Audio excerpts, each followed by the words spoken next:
Greetings, fellow nerds. Welcome to another MTG NerdPhil video. We are back with the Kaldheim preparation. We're on day 2. I don't know how long this is going to go for. I'm just trying to give you guys as much information about the new set and the decks that currently may or may not work with them.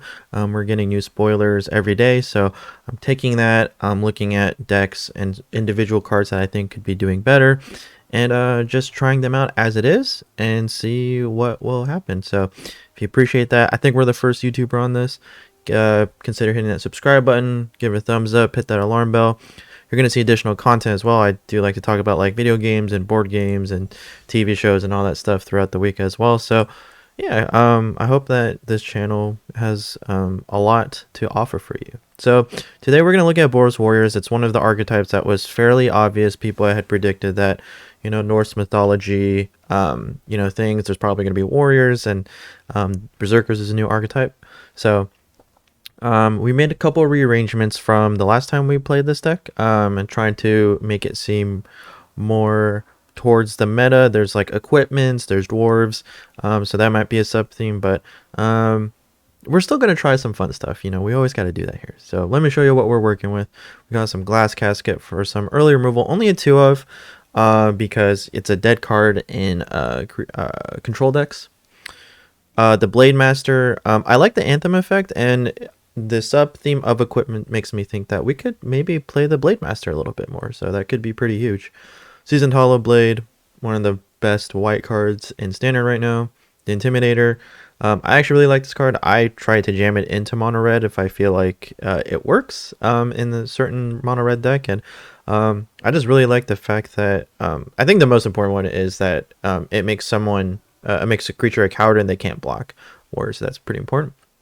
Banishing Light for the removal, very, very good card in my opinion. Wall Skyclave is one of the best equipments to ever exist. Akiri, I actually like the Akiri for the draw, and her second ability may become more important as the new set drops. War Leader for the Anthem effect. 2 Hawkdos, because Hawkdos actually does a lot of good work. Protection from everything except 2, 3, and 4. I mean, that seems pretty good if you ask me. Nahiri, we might see a resurgence of Nahiri. She is a little bit on the expensive side, but her ability is super good, and you know, the more equipments that we get, the more powerful she may be. So we're gonna try her out again. Ember Cleave, of course, the best equipment to ever exist. Will probably still stick around for Standard. Then we got Mirror's Call, Shatterskull Smashing, 3 Cast Outer Veils, 7 Plains, 7 Mountains, 3 Pathways, and 2 Fabled Passage. And if you're asking me why are you only playing 2, Fabled Passage is only good turn 1 and turn 4 on this deck. Where turn 1 we're not doing anything, and turn 4 where it comes in untapped, so I didn't want to start with too many tapped lands. Castle Artervale could come in tapped if we don't have a Plains, so that's kind of my line of thinking here.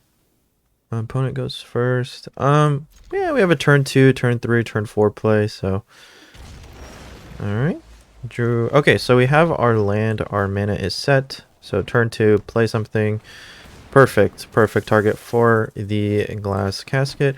We are getting slightly flooded, which is kind of concerning, not gonna lie.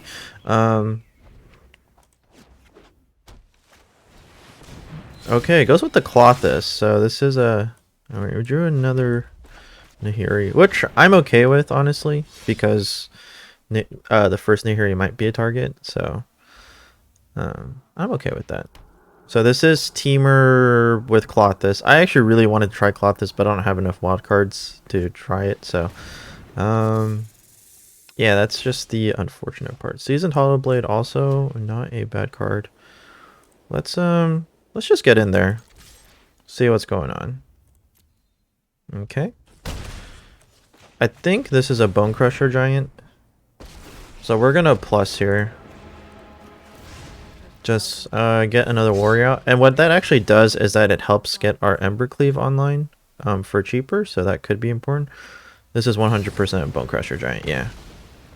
Just kind of that slight pause with the red mana up. You can kind of tell that you know, something's happening. What's great is that Clothis is not doing anything, so I like that. That's pretty huge.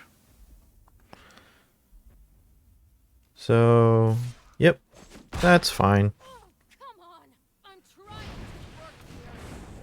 Okay. Alright, we drew a second Ember Cleave, which is fine. I'm going to get in there with this guy. Lady, I should say. Okay. I could choose not to... that's actually okay. And we'll just make another one. This actually works pretty well in our favor. I do have to worry about an Ember Cleave on their end as well. Is that a Glasspool Mimic one? That's dope. I love playing Glasspool Mimic and Rogues personally, just because you kind of win the more Thought Thieves you have, and you know, it's just okay. That's fine with me. Do they... Okay, I was gonna say, do they have enough for the Ember Cleave? And the answer was no, which was nice. Okay. Alright, we got duplicates everywhere. That's cool, I guess. Just, why not? And we'll get in there.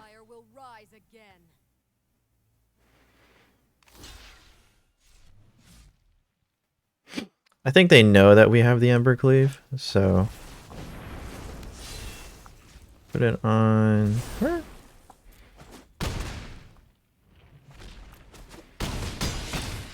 I'm not really sure what they can do, because now we have two ways, because we can unattach, give her indestructible, so I'm not really sure what they can do from here. I think we have this. I mean, Clothis unfortunately didn't do anything. This, yeah. Boom, easy peasy. Yeah, Clothis is interesting because this is such an exile heavy meta, so the graveyard has become almost like difficult to work with, because now there are decks kind of preparing for the meta of like, okay, you know, the graveyard is super important, so how am I going to interact with graveyard synergy decks without, you know, making sure, like, even if I'm on the mill plan, like, what are ways I can ensure, we're going to keep this, what are ways I can ensure that we can, you know, still do what we want to do without hurting ourselves. So that's why Glass Casket and Banishing Light are, like, pretty solid right now. And, okay, so we're playing against Mono... Oh, Jeskai Cycling. Okay. Actually, it makes me want to try the Blade Master out. This could be wrong, but I'm gonna give it a shot just to see what's happening. They're still in cycling mode, so maybe they keep a one-land hand. Oh boy. I'm not sure if I would have agreed with that decision, but yeah. Oh wow. That's really rough. Well, we're gonna get in there for 2. 3 Ember Cleaves, though, we have to draw. We'd have to draw a second red source for this hand to be good, but they're mana screwed, so I'm okay with that, I guess. This makes me think, though, that they kept the 4 mana, do a bunch of damage for cycling cards. I don't know why the name escapes me at this point. Y'all can chat it in the comments for me, help me out. Alright, well yeah, we're ahead, and we're just gonna maul the Skyclaves here. Yeah, unfortunately we did not draw a red source, but that's okay, because we're about to get in for a lot of damage, because now this guy has double strike, so we just got in there for 12? Yeah, good luck, my dude.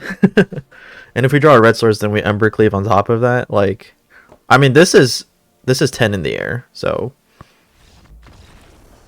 he got the risky hand. I would have just mulliganed anyway, going down to 6 on the draw as a cycling deck. That's not that bad. So, not really. I mean, he must have had, like, maybe, I don't know. I don't know. Just such an interesting decision. But we are killing it, as we usually do here. So if you're still here and not subscribed, hit that subscribe button. Ooh, I like this hand. I like this hand. Hard to turn down a Hawkdos, honestly. A lot of people don't know how Hawkdos works, because the arena is actually super confusing with Hawkdos, because it'll say, like, it'll put the number 3 So what people will think will be like, oh, he has protection of everything that is 3, and it's actually everything that's not 3. So they'll like charge in and like, or like assume that they can block, and then they're just like, wait, that's not how it works. So there's a little bit of trickery going around with our Hawkdas here. So play this tapped. No reason. We need our red source. No reason to take 3 damage. I like the slow start here.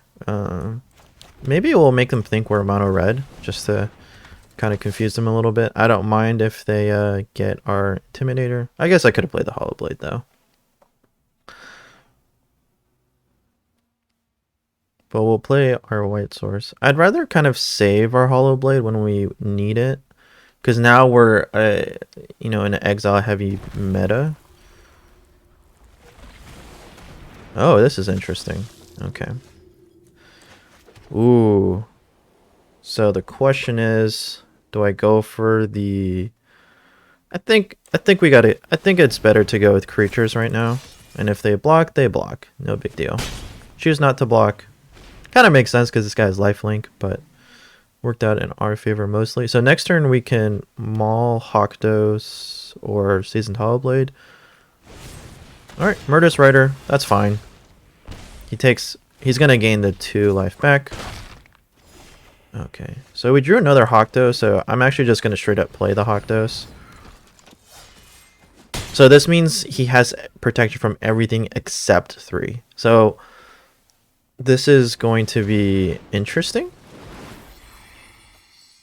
So he plays the Rankle. So this is like Rakdos aggro. I'm also thinking about doing that because of the Rakdos cards that are being spoiled, and it seems like it's very like Rakdos aggro heavy.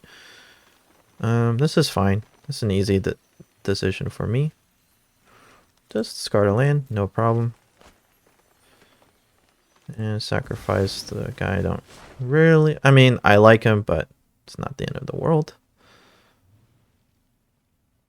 He's looking at Hawkdos. Slightly concerning.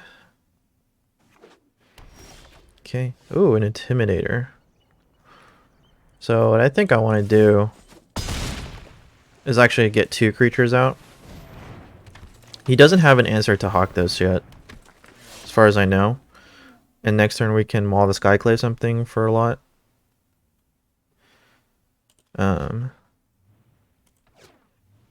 What's good about the protection from 3 means is that I can actually equip the Maul Skyclaves, because this Maul Skyclaves is 3, so that's a lot of damage coming in. Okay. Well, that's actually huge.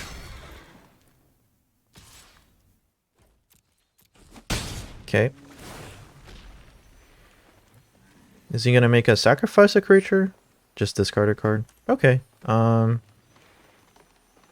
It's not too bad. We don't need a second Hawkdos, I believe. Okay. So I want to do this. And then make him a coward. Yeah. Yeah, he might have forgotten Intimidator's ability. Intimidator is very, very good in this deck. So we are 3 for 0. Huh. And wow, we are just steamrolling with Boros Wars today. It's been a decent archetype. I don't need a 5th copy. But it's going to look a lot better. And I think what's important is that there's like, most of your warriors are like 2 or 4 mana. So there's like a Extinction Event looks really, really bad. But from the spoilers, it looks like we're going to get a little bit better of a mix, which is, I think, really, really important. So we're going to keep this. Easy keep.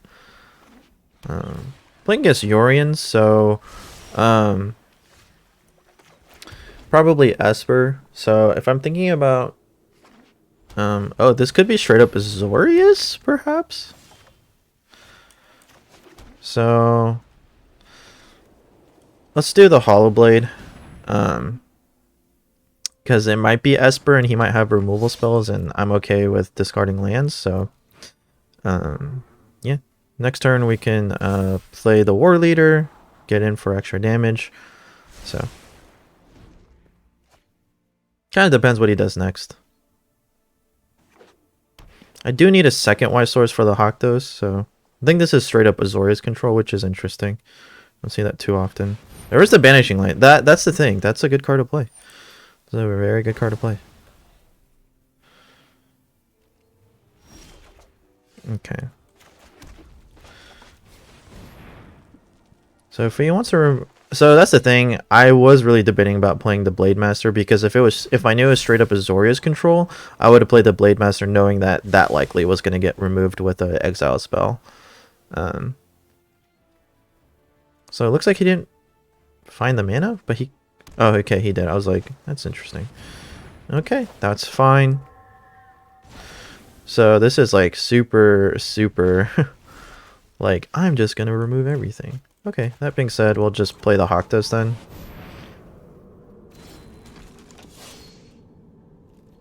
Okay, so unless he plays Glass Casket, which doesn't even hit the Haktos, I'm not even really sure. Like, he would have to shatter this guy for Haktos to not just ruin his day. Or play a 2-drop. He's looking, I think he's he's looking at Haktos going like, how does this card work? I don't understand. So I think knowing he's a pure Azorius control, he's going to play Shatter to this guy, which means that I actually don't want to play the War Leader. I want to try and hold off the War Leader as much as possible. And I just want to play the Embercleave, I think. Just kind of make him pop off the spell. That way we can at least get a 2/2 back. So oh, he is Esper. Okay. Okay, then I'm not too bummed about the Seasoned Hollowblade. Looks like he does have an answer for the Haktos though, which is unfortunate. Well, what are you gonna do? Well, we managed to survive. Oh, there's the extinction event. Okay. Okay, so that's unfortunate. I think we're gonna lose from here if I'm frankly honest. Just he's removed everything. He's had good answers. So yeah. I think we lose from here. We'd have to, I mean, it's not over. I'll play it out for a little bit longer. Intimidator is fine. I mean, we're just playing everything. I have no reason to play this Skyclave. I can't attack this turn. Yeah, he had the perfect hand pretty much, so no reason to well, this is fine. Actually, I could do this for 4, right? Yep, I could do this for 4. Why not? Get creatures back. That could be important. Oh, I think the firefighter is coming near my apartment complex, guys. So if you hear something, I apologize. All right, we got 2 2/2s, but extinction event or shatter this guy would do it. Hello, fire truck. How are you doing today? You are taking a long time to move. There is the glass casket. All right. And the Yorian's coming out. Makes sense. Oh, this is actually kind of nice, because we can at least draw a card.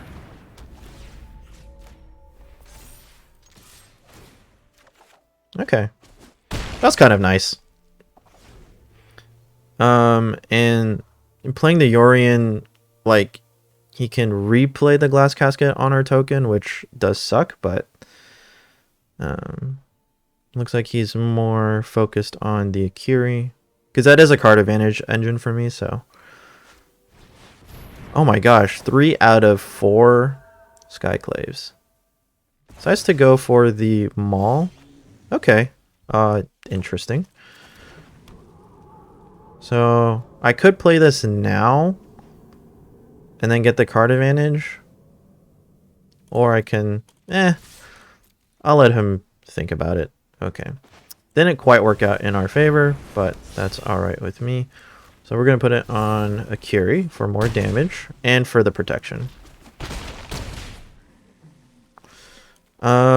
I can play the Intimidator here because Extinction Event, something will stick on the board at least. Shatter the Sky, I can respond with Akiri's ability, so it kind of works out. Oh my gosh, the fire truck is back. I think it was lost. Yeah, it went this way and now it's going this way. I think the fire truck was lost. It's kind of funny. He's light on black sources, so that's kind of nice. I don't think he plays Doom Foretold with all of this, because that means he has to sacrifice that and then we just get it back, so I don't think we have to worry about Doom Foretold. Ooh, I thought this game was over, but we are making a comeback. Looks like they kind of ran out of gas, actually. Oh my gosh, the 4th Skyclave apparition? No, it's just... Okay, I was like, no, please, please, don't do that.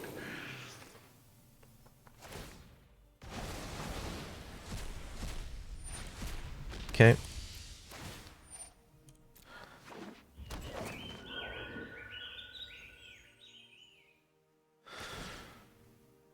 What's he going for? Makes sense.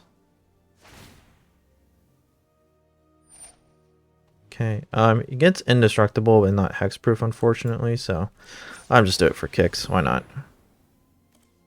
It doesn't matter, but this is slightly annoying. Oh, wow, that's actually huge. Blade Master with the Ember Cleave, that's actually super huge.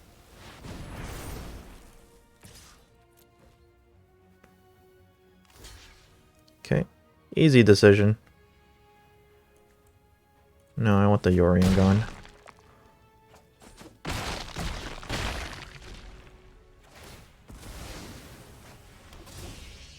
Okay, now Shatter to the Sky becomes a problem, because, or Extinction Event. Oh, goes with Shatter to the Sky. Well, that's a dead card. All right, we are in Top Deck City. That's fine. Oh, the life gain is actually going to be a problem, so. Alright. Ooh, okay, so... Well, knowing that this is going to get discarded, I might as well play it as a land. It's unfortunate, but that's where we're at.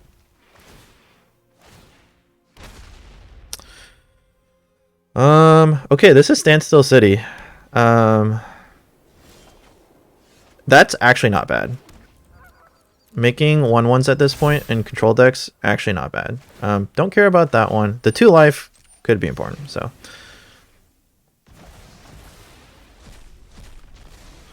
So, Castle Ardenvale. Oh my gosh, the fire truck is back! Goodness gracious, what is happening? I think these guys are lost.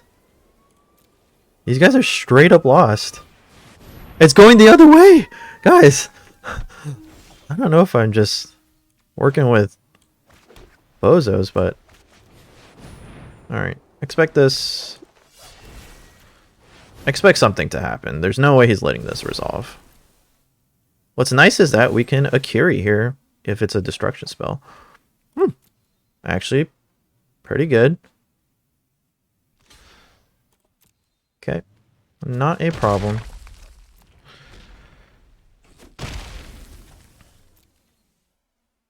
So I did want to get aggressive and draw the card. Okay, getting the life actually important. Yeah, so I'm 1000% sure that this guy does not play Doom Foretold because you don't play that with this.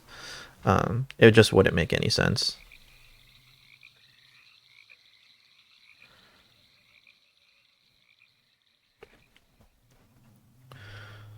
So I'm actually pretty happy with where we're at.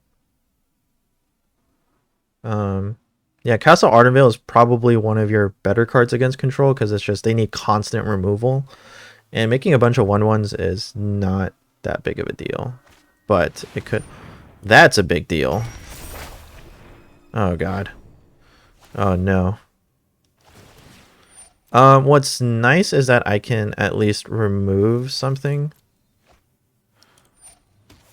Okay. Well, Glass Casket all of a sudden looks a lot nicer. I could have protected that. Oh, I just got super hasty for no reason.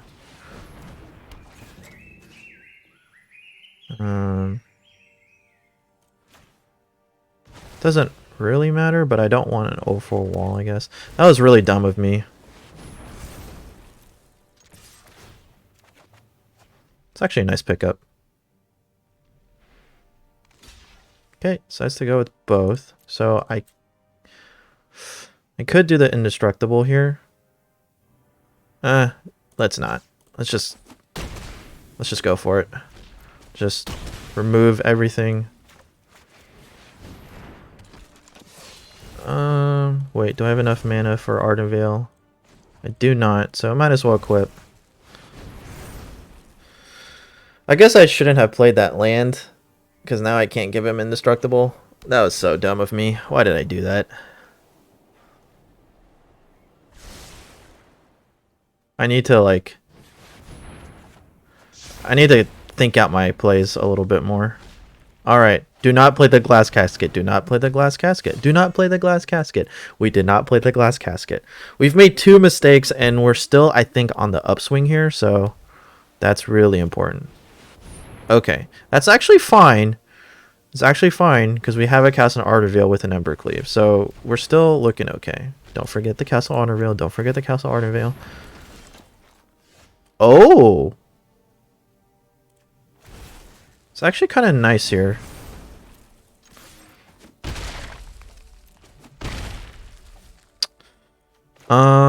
You know what? Let's actually go get our Seasoned Hollowblade back. And we still have enough for Castle Artervale, so... We outpaced Control as an aggro deck. I think that just speaks to the strength of this deck, though. And Akiri looking really strong.